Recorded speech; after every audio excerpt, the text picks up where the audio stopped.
ጨውና ደረቅ ዳቦ አይጎዳሽም? ይኸውልሽ ልጄ በደንብ ቢ እባክሽ። እማዬ መጽሐፍ ቅዱስ የሰው ልጅ በዳቦ ብቻ አይኖርም፣ ነገር ግን ከእግዚአብሔር አፍ በሚወጣ ቃል ሁሉ እንጂ ይላል አልሽ? እሺ እግዚአብሔር እንደምነትሽ ያድርግልሽ። ተመስገን አምላኬ። ጌታ ሆይ ስለ በረከቱ ሁሉ አመሰግናለሁ።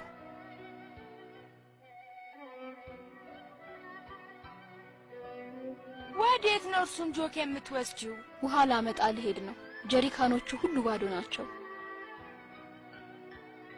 አባሁር አብሮሽ ይሄድ። እግዚአብሔር ይመስገን።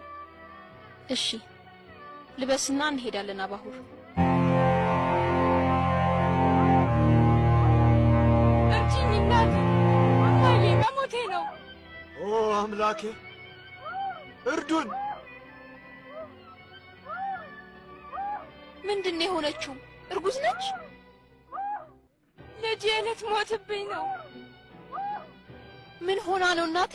ላለፉት 6 ቀናት ወደ ማፍ እየተጓዝን ነው።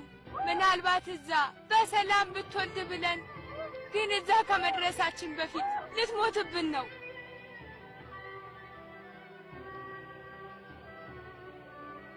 ጌታ ሆይ እባክህን ይህችን ምስኪን ሴት በሰላም እንድትወልድ ፈቃድህ ይሁን። ጌታ ሆይ ክብር ላንተ ይሁን። ጌታ ሆይ ክብር ላንተ ይሁን። ተአምር ነው፣ ተአምር ነው። በአንቺ አምላክ አምናለሁ ልጄ። እባክሽን እጆችሽን ልሳም። አመሰግንሻለሁ፣ አመሰግናለሁ። ጌታ ኢየሱስ ይመስገን። ማን ነው ጌታ ኢየሱስ? የእኔና የአንቺ አምላክ ነው። የልጅሽ ምጥ እንዲቀል ያደረገው እርሱ ነው። አመሰግናለሁ ጌታ ኢየሱስ። እጅሽን ስጪኝ እባክሽን፣ እጆችሽን ልሳማቸው። ጌታ ሆይ ማረኝ፣ ጌታ ሆይ ማረኝ። ጌታ ሆይ እኔ በደለኛና ኃጢአተኛ ነኝና ይቅር በለኝ። እንዴት ነሽ እማዬ? ሞራኢል ና ወደዚያ። አባሁር ምንድነው የሆነው? እስቲ ንገረኝ። የውሃን ሥራ ወዴት ሄደ? በመስቀሉ ስም እማዬ፣ ሞራኢል ታላቅ ጻድቅ ነች። ምንድነው የተፈጠረው? ንገረኝ፣ አስረዳኝ ምን እንደተፈጠረ።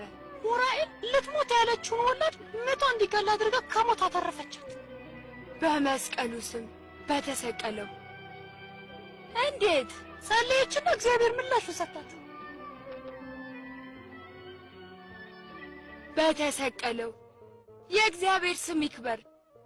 ጌታ ሆይ ስለ ቸርነትህ አመሰግንሃለሁ፣ ስለ ፍቅርህ አመሰግንሃለሁ። ጌታ ሆይ አመሰግንሃለሁ።